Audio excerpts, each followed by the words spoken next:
నిరుద్యోగ భృతి అన్నారు. రెంట్లు కట్టలేక ఎవరన్నా గుళ్ళకు సాయిబాబా టెంపుల్కి ఎందుకు పోతారు? దిల్సుఖ్ నగర్లో దేవుడికి దండం పెట్టుకొనికే పోతారు. కానీ మా నిరుద్యోగులు అన్నదానం పెడుతురని అన్నదానం కోతున్నారు. అవునా కాదా? మధ్యాహ్న భోజనం తినడానికి సాయిబాబా టెంపుల్కి పోతున్నారు. అలాంటి దుస్థితిలో నిరుద్యోగులు ఈరోజు ఉన్నారు. ఇక్కడ సభలు అందరం పెడుతున్నారు, పార్టీలు మారుతున్నాయి, ఇక్కడ సభలు. కానీ నిరుద్యోగులు 2 సంవత్సరాలకు ఒకసారి 3 సంవత్సరాలకు ఒకసారి ఈ సభలకు అటెండ్ అవుతున్నాం. అవునా కాదా? అవునా కాదా? ఇంట్రీని తాగాల, ఇంట్రీని డబ్బాలు దొరుకుతున్నాయి. ఎక్కడి నుంచి తెమ్మంటాం? ఇంట్రీని డబ్బాలు తీసుకొస్తాం. ఇంట్రీని డబ్బాలు ఎట్లయినా పట్టుకొచ్చి తీసుకొస్తాం. చెరోటక్కని తాగుదాం. ఎందుకంటే నేను గెలిపించిన పాపానికి ఊరూరా తిరిగి అమ్మలక్కల కాళ్ళు మొక్కి గెలిపించిన పాపానికి ఫస్ట్ డక్కన్ రేవంత్ రెడ్డి తాగాలి. ఫస్ట్ డక్కన్ రేవంత్ రెడ్డి తాగాలి, తర్వాత రాహుల్ గాంధీ తాగాలి, తర్వాత ప్రియాంక గాంధీ తాగాలి. ప్రియాంక గాంధీ కంపల్సరీ తాగాలి. మహిళగా చెప్తున్నా, प्रियंका गांधी जी जरूर सरूर नगर का प्रोग्राम देखो. क्यों बोले तो बोले ना, यूथ डिक्लेरेशन के नाम पे हमको धोखा दिए प्रियंका गांधी. आपको दीदी समझे हम. कहाँ है आप? कहाँ है आप? किधर गए? అది ఇంకోటి ఉన్న స్కూల్లో మంచిగా పెట్టరా నాయన అంటే ఇంటర్నేషనల్ స్కూల్స్ పెడతా, జర్మన్ భాష నేర్చుకోండి. నీకు ఫస్ట్ ఇంగ్లీష్ వస్తుందా? నువ్వు ఫస్ట్ ఇంగ్లీష్ నేర్చుకో. నువ్వు ఫస్ట్ మాతృభాషలు నేర్చుకో, హిందీ నేర్చుకో, ఇంగ్లీష్ నేర్చుకో, చక్కగా తెలుగు నేర్చుకో. వందే మాతరం కూడా అనలేని రేవంత్ రెడ్డి వందే మారతం అంటాడు. వందే మారతం అంట. నేను అడిగేది ఒక నిరుద్యోగానికి ఇవన్నీ ఎందుకు చెప్తున్నా అంటే, ఎక్కడ నిరుద్యోగ సభ జరిగినా గివే మాట్లాడతాడు. డక్కన్ కాదు, ఇంటిని డబ్బా దొరికితే మాత్రం రేవంత్ రెడ్డి ఇంటికే పోతా. చక్కగా ఇంటిని డబ్బా పట్టుకొని రేవంత్ రెడ్డి ఇంటికి పోయి ఖచ్చితంగా ఫస్ట్ డక్కన్ నీతో తాపించిన తర్వాతనే, నీ ప్రభుత్వం ఏర్పాటు చేసిన తర్వాతనే. ఇంకొక ఆయన అంటాడు, చిక్కడపల్లి లైబ్రరీలోనే చెప్పినా నేను, చిక్కడపల్లి లైబ్రరీ సాక్షిగా చెప్పిన, అన్న ప్లీజ్ అన్న దయచేసి గురుకుల రీలింక్వెస్ట్మెంట్ ఇవ్వండి, మెగా డిఎస్ ఇవ్వండి ప్రకటించినట్టు, నేను టీచర్ అయి సపోర్ట్ చేయకుండా వెళ్ళిపోతా అని చెప్పిన. ఇనలే నన్ను లీడర్ని చేసేసిర్రు. నేను మంచి చెప్పిన, అన్న నేను టీచర్ అయి వెళ్ళిపోతానా, నన్ను లీడర్ని చేయకండి అని చెప్పిన. కానీ లీడర్ని చేసేసిర్రు. ఇంకొకటి, నేను ఏ పార్టీ జెండా కప్పుకోలే, బీఆర్ఎస్ పార్టీ అన్నారు. వేయండి, నన్ను దేంట్లో వేస్తారో వేయండి. మీ గొడుగు కింద ఉంటేనేమో నిరుద్యోగులు అయ్యారు, మీకోసం ప్రచారాలు చేస్తేనేమో స్వచ్ఛమైన నిరుద్యోగి అస్మ. కానీ ఈరోజు ప్రశ్నిస్తే బీఆర్ఎస్. అవునా? అయినా సరే ప్రశ్నిస్తాం, తగ్గం, ఎక్కడ కూడా తగ్గం అని చెప్తున్నా. చిక్కడపల్లి లైబ్రరీలో ఎంతమంది హామీలు ఇచ్చిర్రు? అశోక్ నగర్ వేదికగా ఎంతమంది హామీలు ఇచ్చిర్రు? ఆ రోజు ఛాయ్ తాగిపోయిన రాహుల్ గాంధీకి ఒకటే చెప్తున్నాం, మల్లరా అదే ఉస్మాన్ బిస్కెట్, అదే ఛాయ్. రాహుల్ గాంధీ ఫిర్ సే ఏక్ బార్ అశోక్ నగర్ రావు. ఎప్పుడు జరుపుదాం చర్చలు? ఎన్ని లక్షల ఉద్యోగాలు ఇచ్చిర్రు? ఏం కథ మీది? ఇప్పుడు జరుపుదాం. ఒక ఆయన అన్నాడు, అద్దంకి దయాకర్, వారం రోజుల్లో మేము మీకు సీఎం అపాయింట్మెంట్ ఇప్పిస్తా, చిక్కడపల్లి లైబ్రరీలో సభలు పెట్టి. మీ సభలకు పర్మిషన్లు దొరుకుతాయి అక్కడ.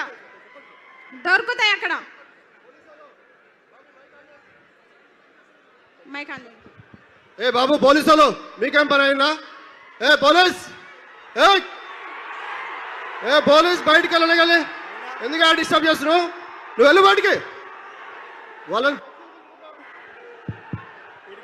బాబు కూర్చోండి, మీరు అందరు కూర్చోండి. పోలీసు వాళ్ళు దయచేసి బయటికి వెళ్ళండి అందులో నుంచి. ఎందుకు ఉంచుకుంటారు అవి? ప్లీజ్ కూర్చోండి, కూర్చోవాలి అందరు. ప్లీజ్ వెళ్ళిపోయారు, కూర్చోండి ప్లీజ్. ఈ పోలీసు వాళ్ళు ఎందుకో ఏడమైనా పెడుతుంటారు. జర పక్కకు జరగండి, జర ప్రశాంతంగా సభలు పెట్టుకుంటాం, జర పక్కకు ఉండండి. పర్మిషన్ ఉంది కదా సభకి, ఏడమైన ఇదే వాళ్ళు ఉంటుంది మాకు, కనీసం మాట్లాడుకోనియరు. సరే మళ్ళా డైవర్ట్ చేసి, సరే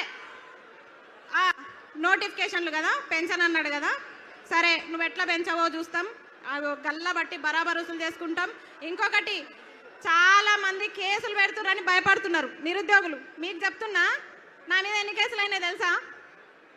అయినా సరే వెనుకకు తగ్గట్లే, తగ్గం. Case వేయించుకుంటాం, case వేయించుకుంటాం, కొట్లాడతాం. 2 లక్షల ఉద్యోగాలు, 2 లక్షల ఉద్యోగాలు సాధిస్తాం. రేవంత్ రెడ్డి తొడగొట్టి చెప్తున్నా, నువ్వే కాదు తొడగొట్టేది మగపిల్లలే కాదు, ఆడపిల్లలు కూడా తొడగొట్టి సవాల్ చెప్తాం. రేవంత్ రెడ్డి గారు, మిమ్మల్ని ఇడిచిపెట్టే ప్రసక్తి లేదు. పాలమూరు బిడ్డ అన్నావు కదా, నీ విద్యాశాఖ మంత్రి నువ్వు పెట్టుకున్నావు కాబట్టి నేను ఇట్లా అడుగుతున్నాం. వేరేదైతే నేను అడగకపోదు. నువ్వు సీఎంగా ప్రధానమంత్రిగా నాకు సంబంధం లేదు. ఒక నిమిషం, నువ్వు సీఎంగా ప్రధానమంత్రిగా నాకు సంబంధం లేదు. కానీ విద్యాశాఖ మంత్రి తీసుకొని తప్పు చేసినావు నువ్వు. విద్యాశాఖ మంత్రి, ఇగో ఈ మేడం ఉంది, సబితమ్మ ఉంది, విద్యాశాఖ మంత్రి ఉంది. నీ అడ్డమైన జీవాలు వచ్చినాయా? ఎన్ని జీవాలు తెచ్చినావు రా చెత్త మొకమోడ? చెప్పు, ఎన్ని జీవాలు తెచ్చినావు? జీవో నంబర్ 4 అంట. నన్ను మంచిగా లెక్చరర్ కానీరా అంటే నన్ను తీసుకొచ్చి కొట్లాటలో పడేసిర్రు. నేను ప్రశాంతంగా టీచర్ అయ్యేదాన్ని, కానీ నన్ను తీసుకొచ్చి కొట్లాటలో పడేసిరుగా. భరించండి, నన్ను భరించాలి మీరు. ఎందుకంటే నేను చెప్తున్నా కదా, మీరు కూడా విద్యాశాఖ మంత్రి కదా. మేడం ఉన్నప్పుడు కొత్త జీవాలు పుట్టుకొచ్చినాయా అనుకుందాం. నువ్వేం చేస్తున్నావు? జీవాలు తేవడంలో పోటీ పడుతున్నావా? ఆగండి ఒక నిమిషం. పోటీ పడుతున్నావా? జీవాలు తేవడంలో పోటీ పడుతున్నావా? జీవాల విషయంలో బిడ్డ నోటిఫికేషన్లు ఇవ్వాలంటే ఫస్ట్ జీవాలు రద్దు చేయి. జీవో నంబర్ 4 చెప్తా, రాసుకో. GO number 4, GO number 29, GO number 46, GO number 108, GO number 81. ఈ జీవోలన్నీ నీకు తెలుసా? నీకేం తెలుసు? నీకేం తెలియదు. నీ దగ్గర మూటలు ఉన్నాయి, బ్యాగులు ఉన్నాయి, నీకేం తెలియదు. దొంగ కథలు పడుతున్నావా నిరుద్యోగులకి? నోటిఫికేషన్ లేకుండా విడిచిపెట్టే ప్రసక్తి లేదు. నిన్ను దొంగని సీఎం చేయడం మేము చేసిన తప్పు, ఖచ్చితంగా చెప్తున్నాం. ఇంకా తగ్గేది లేదు అన్న. మీరు కేటీఆర్ అన్న, మీరు మాకు చాలా సపోర్ట్ చేయాలి. ఎందుకంటే మిమ్మల్ని కలిసి మాట్లాడదామన్న అవకాశం లేకుండా పోయింది. నిజం, చాలా ట్రై చేస్తున్నా నేను. అబ్బా జరాగురబ్బా, జరాగురు, టైం పోతుంది. జరాగండి, తాగండి ఒక నిమిషం. వద్దు. అయితే కేటీఆర్ అన్న, వీళ్ళందరూ కొంతమంది పేడ్ బ్యాచ్లు అంటున్నారు. అన్న మీరు నాకు ఎప్పుడన్నా 5 లక్షలు ఇస్తారా అన్న? మొత్తం నన్ను బ్లేమ్ చేస్తారు చాలా మంది. కేటీఆర్ అన్న, నాకు లక్షలు ఇవ్వకపోయినా పర్లే, 10 నిమిషాలు టైం ఇవ్వండి. 10 నిమిషాలు నాకు టైం కావాలి. టైం మాత్రమే కావాలి నాకు. నేను కొట్లాడతా మీకోసం, నేను కొట్లాడతా. ఎందుకంటే మీకు తెలుసు, నాకు పేరెంట్స్ లేరు, ఎవ్వరు లేరు. నేను పోతే ఒక్కదాన్నే పోతా. కానీ మీ కుటుంబాలు ఉన్నాయి. ఆ కుటుంబాల కోసం మీరు ఉండాలి, మీరు చల్లగా ఉండాలి. మాకు అడుగడుగున తోడుండే వ్యక్తి రాకేష్ అన్న, మా శ్రీనివాస్ అన్న, మా పాలమూరు బిడ్డ పులి, మా రాకేష్ అన్న ఇట్లా ఓకే, ఫోన్ రాలేదు కానీ ఇట్లా చెప్తున్నా కదా. చాలా మంది మాకు అడుగండి కేటీఆర్ అన్న, మాకు టచ్ లేకపోయినా కొంతమంది టచ్లో ఉన్నారు. వాళ్ళంతా మా బాగోగులు, కష్ట నష్టాలు చూస్తున్నారు. కాబట్టి ఫస్ట్ ఆఫ్ ఆల్ జీవోలన్నీ రద్దు కావాలి. 2 లక్షల ఉద్యోగాలు రావాలంటే 2 లక్షల ఉద్యోగాలకు ఒక్క నోటిఫికేషన్ అయినా తగ్గిందనుకోండి, మెగా డిఎస్సి తగ్గిందనుకోండి, ఇడిచిపెట్టాను బిడ్డ, చెప్తున్నా. ఇడిచిపెట్టే ప్రసక్తి లేదు. 25,000 మెగా డిఎస్సి, గురుకుల notification, degree lecturer, junior lecturer, కాలేజ్లలో అసిస్టెంట్ ప్రొఫెసర్ నోటిఫికేషన్స్ అన్నీ కూడా ఇవ్వాలని చెప్పేసి నేను సరూర్ నగర్ సాక్షిగా డిమాండ్ చేస్తున్నా.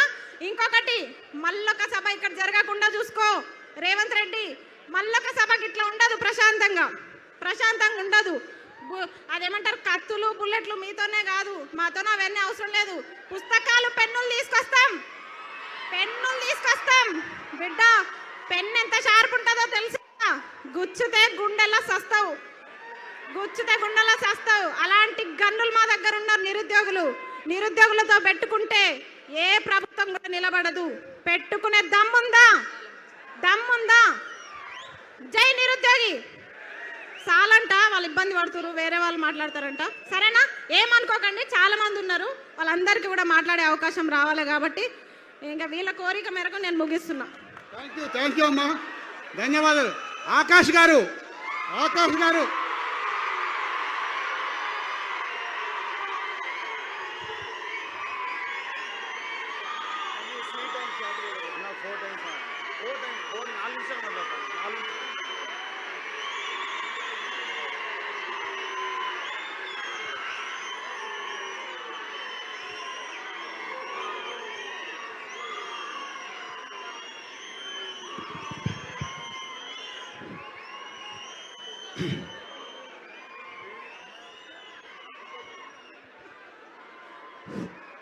స్టేజ్ మీద ఉన్న పెద్దలకు,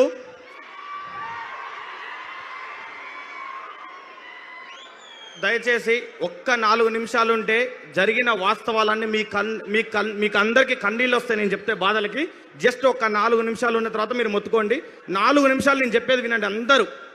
జస్ట్ తెలంగాణలో పోలీస్ అభ్యర్థుల మరణాలు ఎలా జరుగుతున్నాయో క్లియర్గా చెప్తా. జస్ట్ ఒక్క 4 నిమిషాలు మీరు సైలెంట్గా ఉంటే నేను స్పీచ్ తొందరగా ముగిస్తా. పెద్దలు మాట్లాడాలి. స్టేజ్ మీద ఉన్న పెద్దలకు, స్టేజ్ కింద ఉన్న తెలంగాణ జ్ఞాన జ్యోతులకు, పోరాట యోధులందరికీ పాదాభివందనాలు. తెలంగాణ తెచ్చుకుందే నిధుల ద్వారా తెచ్చుకున్నాం. కానీ ఈ కాంగ్రెస్ ప్రభుత్వం వచ్చిన తర్వాత రైతులకు నీళ్లు రాకపోయే, తర్వాత విద్యార్థులకు నియామకాలు రాకపోయే, నిధులు ఎట్టిపోతున్నాయో ఆ దేవుడికే తెలియాలి. ఇప్పుడు పోలీస్ అభ్యర్థులలో చెప్తున్న ఒక స్టోరీ, నారాయణపేటకు చెందిన రమేష్ అనే స్టోరీ. ఇది మరలా ఒకసారి చెప్తున్నాను నేను, వినండి. మే నెలలో, జూన్ నెలలో తొలకరి జల్లులు పడ్డాయి. తొలకరి జల్లులు పడ్డ తర్వాత మన ఇంటి దగ్గర ఉన్న వాళ్ళు కౌలుకి రైతు డబ్బులు చెల్లించాలి కదా. ఆ డబ్బులు చెల్లించడం కోసం తన భార్య మెడలో ఉన్న బంగారు తాడిని బ్యాంకులో తాకట్టు పెట్టి ఆ డబ్బులు తీసుకువచ్చి కొన్ని భూమి తీసుకున్న వ్యక్తికి కట్టి మిగిలిన డబ్బులు విత్తనాలకి దాచుకున్నాడు అనమాట. ఆ దాచుకున్న డబ్బులు ఏం చేసిందంటే జూన్ 2వ తారీఖు 19,000 పోస్టులతో నోటిఫికేషన్ రాబోతుందని సివి ఆనంద్ గారు ఆర్థిక శాఖకి ఆమోదం పొందిందని చెప్పారు. అది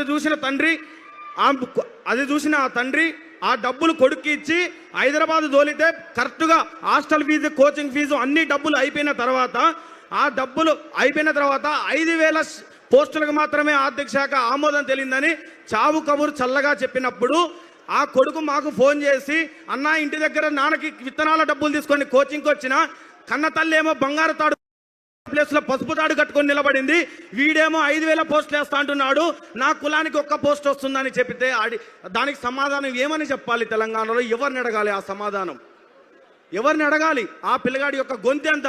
రేవంత్ రెడ్డి కాదు, 5,000 పోస్టులు నువ్వు ఎలా పంచుతావన్నావో నేను ఇక్కడి నుంచి చెప్తున్నా, వినండి మీరు. సరూర్ నగర్ స్టేడియం నుంచి నువ్వు ఎల్బీ నగర్ స్టేడియంలో అయితే 5,000 నియామక పత్రాలు ఇస్తున్నా, తలలు లెక్క పెట్టుకుంటున్నావు కదా. ఇదే మా పోలీస్ అభ్యర్థులతో ఛాలెంజ్ చేస్తున్నా, 5,000 పోస్టుల్ని నువ్వు రోస్టర్ విధానంలో SC, ST, EWS, BCA, BCD, E NCC quota, CPP quota, MSP quota, sports quota, ex service అని కోట, హోంగార్డ్ కోటకి 15 రకాల కోటాలకి నువ్వు ఎలా పంచుతావు మా అందరికీ కూడా చూపెట్టు. 5,000 పోస్టులలో 3,000 పోస్టులు సిటీ సరౌండింగ్లో పోతే 2,000 పోస్టులు 29 జిల్లాలకు వస్తే మిగిలిన 1,400 పోస్టులు 33% మహిళల బొంగ 1,400 పోస్టులు 29 జిల్లాలకు 14 కేటగిరీలకి పంచు. నువ్వు పంచే ధైర్యం ఉందా? నీకు గుండె ధైర్యం లేకనే ఇన్ని రోజులకు 5,000 పోస్టులకి నువ్వు నోటిఫికేషన్ ఇవ్వలేకపోయినావు. అదే ఇచ్చే ధైర్యం ఉందా? ఒక్క కులంలో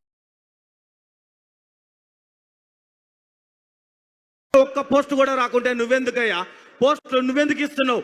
అలాగే జీవన్ 40 రద్దు చేస్తా అని నల్లగొండ, మహబూబ్ నగర్, ఖమ్మం, వరంగల్, కరీంనగర్ జిల్లాలలో 48 సీట్లు వస్తే తల్లి పాలు రొమ్ము గుద్దినట్టు నువ్వు ఆ జీవన్ రద్దు చేయకుండా ఆ